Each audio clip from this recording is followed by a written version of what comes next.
Coco Gauff's Australian Open and the forehand that says everything about her tennis. Melbourne, Australia. It happens in every match that Coco Gauff plays. Sometimes, it happens in every game, or seemingly on every point that doesn't end quickly.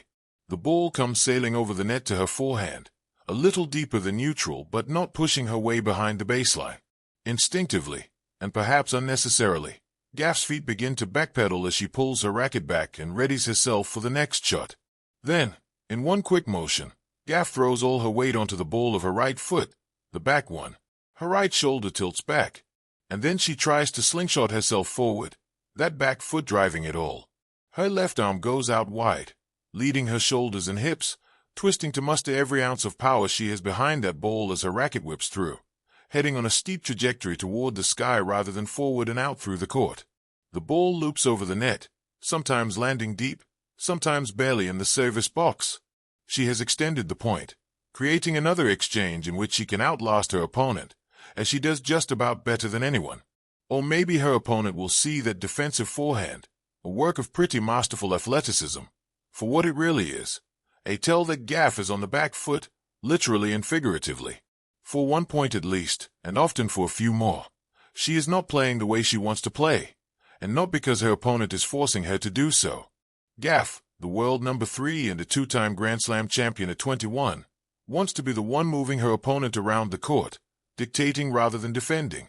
If she is hitting a lot of almost one-legged flamingo forehands off the back foot, then the rest of the match is probably going in tail-legging out a win, because she is not flowing into the court and taking the ball on the rise. She is not serving well. She is having to scramble backwards and sideways to catch up with the returns of her second balls. It is something I work on now, making it more consistent and better, Gauff said in her pre-tournament news conference Friday. She's likely to need it during her Australian Open, which got off to a decent start Monday with a 6-2, 6-3 win over Kamila Rakimova of Uzbekistan. It was a deceptive scoreline in some ways, as Gauff had 7 double faults and 31 unforced errors, but Rakimova did not have a reliable enough serve to take advantage of the times. She had Gauff literally on her back foot. Olga Danilovic of Serbia, her next opponent, does. So do all the players with single-digit rankings who Gauff will face if she can make it to the second week. 2 months before her 22nd birthday, Gauff is once again a Grand Slam as one of her sport's greatest threats and one of its greatest mysteries all at once. In any given tournament, and in any given match, she can be mesmerizing or mystifying, from one set to the next. Elite tennis is hard, and Gauff is young. She may be far removed from the 15-year-old phenom who burst into the tennis consciousness by knocking Venus Williams out of Wimbledon in 2019, having since become arguably the sport's biggest star. But she also has to live under a microscope that few others ever experience. Her moves, her style choices, and her words get picked apart like no one else's. She inadvertently caused a social media firestorm 2 weeks ago, when she accurately observed that American tennis fans who live in tournament cities around the world don't show up with the same fervor as fans from most other countries, which can make matches more difficult. People jumped on her for complaining about not getting enough support, so much so that she felt the need to clarify a statement that had been entirely clay. Tennis-wise, she remains a ways away from the fine-tuning stage of her career. Though she has won 2 of the last 9 Grand Slams, climbed as high as number 2 in the rankings, and become a mainstay of the top 5, she does not want this version of herself to be the near-finished product. Surely a player with her athletic gifts and steely mind can still make big strides. When she was asked in a news conference what she had focused on during the off-season, she spoke in generalities. Just overall becoming better and more comfortable with my game, she said. I would like to go deep in all the slams this year. Obviously, I would like to touch number 1 ranking. That would be pretty cool. But yeah, I think just being consistent throughout the year. Top players often use phrases like that, not wanting to tell the competition where they think their weaknesses lie.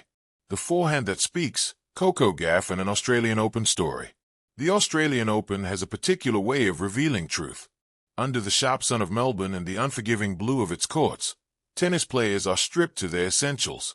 There is no hiding in the heat, no disguising uncertainty over 5 long sets or in the quiet tension between points. For Coco Gauff, the Australian Open has become more than just a season-opening Grand Slam. It is a mirror, one that reflects how far she has come, and how loudly her game, especially her forehand, now speaks. Once, the conversation around Gauff was dominated by potential. She was the future, the prodigy, the teenager with limitless upside. The Australian Open, however, has increasingly framed her in the present tense. Hey, she is not waiting to arrive. She is already here, strong, fast, composed, and armed with a forehand that no longer whispers promise but declares intent. The forehand is tennis's most honest stroke. It reveals confidence or doubt in the split second between bounce and contact.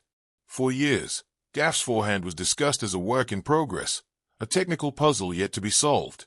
Opponents targeted it, commentators analyzed it, and critics circled it like a loose thread. But in Melbourne, that narrative has shifted. The forehand has evolved into a statement about resilience, adaptation, and belief. On Australian Open courts, Gauff's forehand is not just a shot, it is a response. When she is pushed wide, it answers with pace and depth. When rallies stretch long and physical, it answers with patience. When the moment demands courage, breakpoint down, crowd buzzing, momentum wavering, it answers with fearless acceleration. Each forehand is a small declaration, I belong here. What makes this evolution so compelling is not merely technical improvement, but emotional maturity. The Australian Open can be brutal in its conditions, testing legs and lungs, but it also tests the mind. Gauff's forehand reflects a player who no longer plays to avoid mistakes, but to create opportunities. She steps into the ball with conviction, transferring weight cleanly, swinging not in hope but in certainty.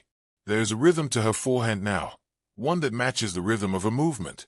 Gauff has always been an exceptional athlete, arguably one of the best movers in the women's game. But at the Australian Open, her footwork and forehand are in conversation with each other.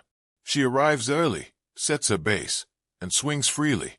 The result is a stroke that feels less mechanical and more instinctive, as if her body has finally caught up with her ambition.